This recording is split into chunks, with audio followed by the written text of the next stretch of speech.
High and welcome to my YouTube channel হাসি টুনসে তোমাদের সকলকে জানাই স্বাগতম।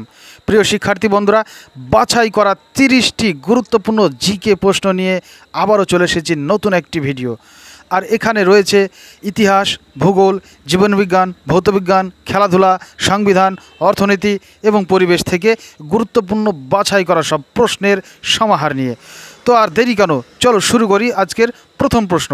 তার আগে ছোট্ট একটি রিকোয়েস্ট, চ্যানেলে নতুন হয়ে থাকলে অবশ্যই চ্যানেলটি সাবস্ক্রাইব করবে এবং ভালো লাগলে ভিডিওটি একটি লাইক দিবে। প্রথম প্রশ্ন, এলিফ্যান্ট গুহা কোথায় অবস্থিত? এলিফ্যান্ট গুহা এটি রয়েছে মহারাষ্ট্র। অপশন বি সঠিক উত্তর। বন্ধুরা, আমার 4টি অপশন বলার সাথে সাথে তুমি কাউন্ট করে নেবে উত্তরটি পারলে কি পারলে না, এবং শেষে কমেন্টে জানিয়ে দেবে 30-এর মধ্যে তুমি কত পেলে।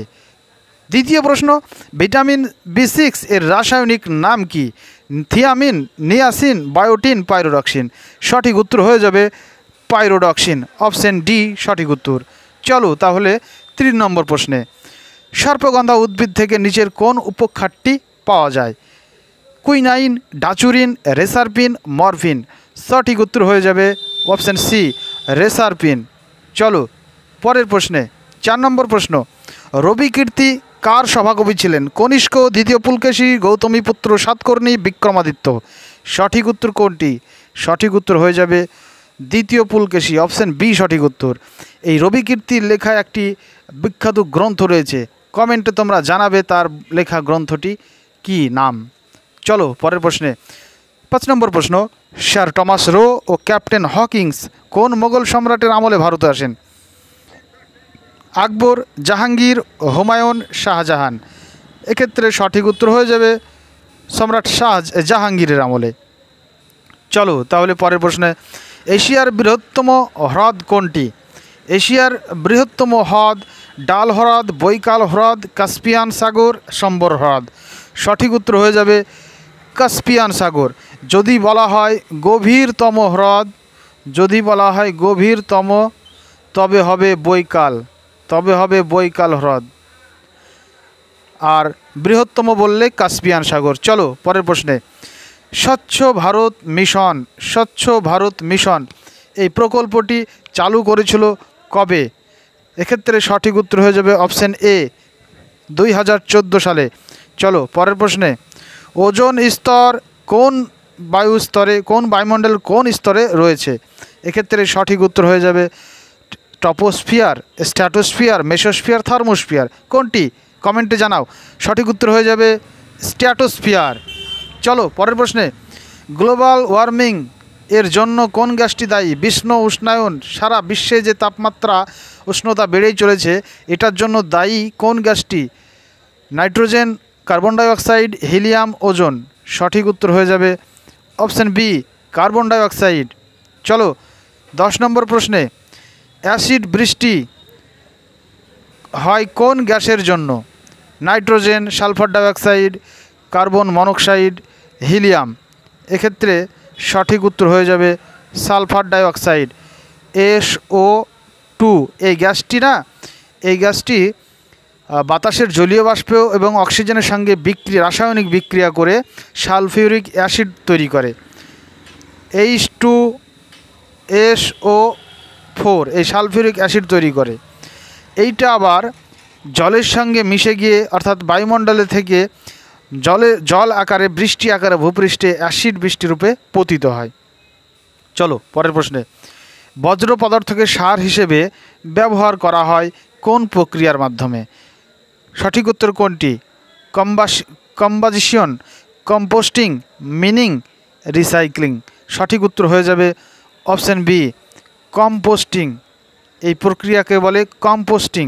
চলো পরের প্রশ্নে, পৃথিবীর সবচেয়ে গভীর স্থান মানে নিচু মারিয়ানা খাত বা মারিয়ানা ট্রেঞ্চ কোন সমুদ্রে অবস্থিত? প্রশান্ত মহাসাগর, ভারত মহাসাগর, আটলান্টিক মহাসাগর, আর্কটিক মহাসাগর। সঠিক উত্তর হয়ে যাবে অপশন বি প্রশান্ত মহাসাগরে। চলো পরের প্রশ্নে, কর্কট ক্রান্তি রেখা ভারতের কোন রাজ্যগুলির মধ্য দিয়ে গিয়েছে? গুজরাট, রাজস্থান, পশ্চিমবঙ্গ, তামিলনাড়ু, কেরালা, ওড়িশা, বিহার, আসাম, মণিপুর, উত্তরপ্রদেশ, হরিয়ানা, দিল্লি। সঠিক উত্তর হয়ে যাবে অপশন এ। বলে রাখা ভালো, কর্কেট ক্রান্তি রেখা ভারতবর্ষের মোট 8টি রাজ্য দিয়ে বিস্তৃত হয়েছে। এই 8টি রাজ্যটি হলো গুজরাট, রাজস্থান, পশ্চিমবঙ্গ, মিজোরাম, ত্রিপুরা, ঝাড়খণ্ড, ছত্তিশগড় এবং আরেকটি রাজ্য তোমরা কমেন্টে জানাবে। চলো পরের প্রশ্নে। পৃথিবীর সর্ববৃহৎ জলপ্রপাত কোনটি? নায়াগ্রা জলপ্রপাত, অ্যাঞ্জেল জলপ্রপাত, ভিক্টোরিয়া ফলস, ইগুয়াসু ফলস। সঠিক উত্তর হয়ে যাবে অ্যাঞ্জেল ফলস। ভেনিজুয়েলার অ্যাঞ্জেল ফলস পৃথিবীর মধ্যে সবচেয়ে বৃহৎ জলপ্রপাত। চলো পরের প্রশ্নে। মরুভূমিতে ওয়াসিস বলতে কি বোঝায়? মরুভূমিতে বালিয়াড়ি, মরুভূমির মধ্যেকার জলাশয়, বালির ঝড় না শুকনো নদী খাত, কোনটিকে এই ওয়াসিস বলে? এক্ষেত্রে সঠিক উত্তর হয়ে যাবে অপশান বি। মরুভূমির মধ্যেকার যে জলাশয়গুলি থাকে না, ওইগুলিকে বলা হয় ওয়াসিস। চলো পরের প্রশ্নে। মৃত সাগর বা ডেড সি কোন দুই দেশের মধ্যে অবস্থিত? মিশর ও সুদান, ইসরায়েল ও জর্ডান, ইরাক ও ইরান, তুরস্ক ও সিরিয়া। সঠিক উত্তর হয়ে যাবে অপশন বি, ইসরায়েল ও জর্ডানের মধ্যে অবস্থিত। চলো পরের প্রশ্নে। ভূমিকম্পের কেন্দ্র থেকে যে বিন্দুতে কম্পন প্রথম অনুভূত হয় তাকে কি বলে? সঠিক উত্তর কোনটি? সঠিক উত্তর হবে অপশন বি, এপিসেন্টার। এপিসেন্টার যদি আগে থেকে জেনে থাকো তবে এটি পারার মধ্যে ধরবে, আর যদি না জেনে থাকো তবে এটি না পারার মধ্যে ধরবে। চলো পরের প্রশ্নে। দিন ই ইলাহি এই ধর্ম মতটি কে প্রচলন করেন? আওরঙ্গজেব, শাহজাহান, আকবর, জাহাঙ্গীর। এক্ষেত্রে সঠিক উত্তর হয়ে যাবে সম্রাট আকবর। তিনি বিভিন্ন ধর্মের সংমিশ্রণে একটি একেশ্বরবাদী নতুন ধর্মমত প্রচার করেছিলেন তার রাজ্য বিস্তারের জনগণের প্রজাদের স্বার্থে। তো এটাই দিন ই ইলাহি ধর্ম নামে পরিচিত। তিনি আরও একটি প্রথা চালু করেছিলেন, মানসবদারির প্রথা সেনাবাহিনীর মধ্যে। চলো তাহলে পরের প্রশ্নে। সাইমন কমিশন কত সালে ভারতে আসে? সাইমন কমিশন কত সালে ভারতে আসে? ভারতবর্ষে সাইমন কমিশন নামে একটি কমিশন আসে, যাতে ভারতীয় কোনো সদস্য ছিল না, আর এই কারণে ভারতীয়রা একে গো ব্যাক স্লোগান দিয়েছিল। তো এই কমিশন কত সালে এসেছিল? সঠিক উত্তর হয়ে যাবে অপশন এ, 1927 সালে। চলো পরের প্রশ্নে। 20 নম্বর প্রশ্ন রয়েছে, সংবিধানের কোন অনুচ্ছেদে রাষ্ট্রপতি জরুরি অবস্থা ঘোষণা করতে পারেন? এক্ষেত্রে সঠিক উত্তর হয়ে যাবে কোনটি? 352, 356, 360, 370। সঠিক উত্তর হয়ে যাবে অপশন এ, 352। ভারতীয় সংবিধানে ধর্মনিরপেক্ষতা শব্দটি যোগ করা হয় কবে? 1950, 1967, 1976, 1985। সঠিক উত্তর হয়ে যাবে অপশান সি, 1976। কেননা সংবিধান সংশোধনের 42তম সংশোধনীতে এই কথাটি যুক্ত করা হয়। চলো তাহলে পরের প্রশ্নে। ভারতীয় রিজার্ভ ব্যাংক আরবিআই প্রতিষ্ঠিত হয় কত সালে? 1935, 1947, 1950, 1955। সঠিক উত্তর কোনটি? সঠিক উত্তর হয়ে যাবে অপশন এ, 1935। চলো পরের প্রশ্নে। মেক ইন ইন্ডিয়া কর্মসূচি কোন বছর শুরু হয়? মেক ইন ইন্ডিয়া কর্মসূচি কোন বছর শুরু হয়? 2012, 2014, 2016, 2018। সঠিক উত্তর হয়ে যাবে 2014। চলো পরের প্রশ্নে। 24 নম্বর প্রশ্ন। আয়ুষ্মান ভারত প্রকল্প কোন ক্ষেত্রের সঙ্গে সম্পর্কিত? শিক্ষা, স্বাস্থ্য, কৃষি, শিল্প। এক্ষেত্রে সঠিক উত্তর হয়ে যাবে অপশন বি, স্বাস্থ্য পরিষেবার সঙ্গে এই প্রকল্পটি চালু। চলো পরের প্রশ্নে। অটল পেনশন যোজনা কাদের জন্য তৈরি? সরকারি কর্মচারী, বেসরকারি শ্রমিক ও অনিয়োজিত খাতের কর্মী, শিক্ষার্থী, কৃষক। সঠিক উত্তর হয়ে যাবে অপশন বি, বেসরকারি শ্রমিক ও অনিয়োজিত খাতের কর্মীদের জন্য। চলো পরের প্রশ্নে। গুরুত্বপূর্ণ প্রশ্ন, খুবই গুরুত্বপূর্ণ প্রশ্ন। গরবা ও ডান্ডিয়া রাস কোন উৎসবের সঙ্গে সম্পর্কিত? দীপাবলি, নবরাত্রি, পঙ্গল, বৈশাখী। সঠিক উত্তর হয়ে যাবে নবরাত্রি। এটা সাধারণত গুজরাটের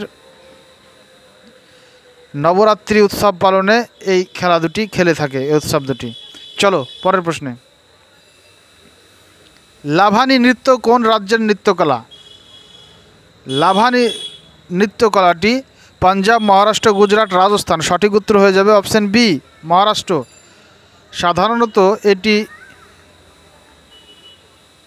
ঢোলকের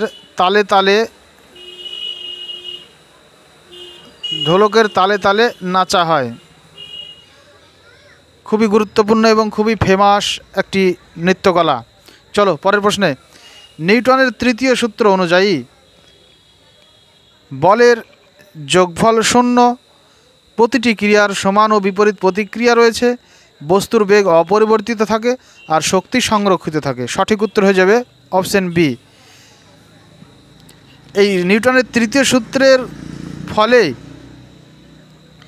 ক্রিকেটারের ব্যাটের দ্বারা আঘাতপ্রাপ্ত বল যেমন সামনের দিকে ছুটে যায়, ঠিক বলও একটি সমান এবং বিপরীতমুখী প্রতিক্রিয়া দিয়ে যায়। এই কারণে ব্যাটটি একটু পেছনের দিকে সরে যায়। আবার নৌকা থেকে যখন কোনো নৌকারোহী ডাঙায় লাফ দেয়, তখন নৌকাটিও সমান এবং বিপরীতমুখী একটি প্রতিক্রিয়া বল সৃষ্টি করে। এই কারণে নৌকাটিও একটু লাফিয়ে ওঠে। এগুলো সব নিউটনের তৃতীয় সূত্রেরই প্রভাব। চলো তাহলে পরের প্রশ্নে। রেডিও তরঙ্গের আবিষ্কারক কে? রেডিও তরঙ্গের আবিষ্কারকের সঙ্গে বেশ কয়েকজনের নাম জড়িয়ে আছে, তবে ভারতীয় একজন জড়িয়ে আছে, আচার্য জগদীশচন্দ্র বসু। তবে এক্ষেত্রে সর্বপ্রথম যিনি এই ভাবনাটি দিয়েছিলেন বা উদ্ভাবন করেছিলেন, তাকেই অবশ্য জনক হিসেবে ধরা হয়। তো তার নামটি অবশ্যই এখানে রয়েছে। তো তিনি হলেন মার্কানি। অপশন বি সঠিক উত্তর। চলো পরের প্রশ্নে, অর্থাৎ আজকের শেষ প্রশ্ন। প্রশ্নটি সাহিত্য থেকে নেওয়া হয়েছে। রক্তকরবী একটি কি? প্রবন্ধ, উপন্যাস, নাটক, কাব্য? রক্তকরবী একটি অবশ্যই নাটক। আচ্ছা, এখানে প্রশ্ন রাখি, এই রক্তকরবী নাটকটি কার লেখা? তোমরা অবশ্যই কমেন্টে এটি উত্তর দিয়ে যাবে। আর ভিডিওটি যদি ভালো লাগে তাহলে অবশ্যই একটি সাবস্ক্রাইব করবে আর একটি লাইক দিবে। সাবস্ক্রাইব করবে এবং একটি লাইক দেবে আর বন্ধুদের মাঝে শেয়ার করে দেবে। তো এই ছিল আজকের ভিডিওটি কেমন লাগলো অবশ্যই কমেন্টে শেষে জানিও। আর এইরকম নিত্য নতুন ভিডিও দেখতে হলে অবশ্যই চ্যানেলের সাথেই জুড়ে থাকো। ততক্ষণে সকলে ভালো থাকুক, সুস্থ থাকুক। বিদায় নিচ্ছি এখনকার মতো। Tata, bye bye.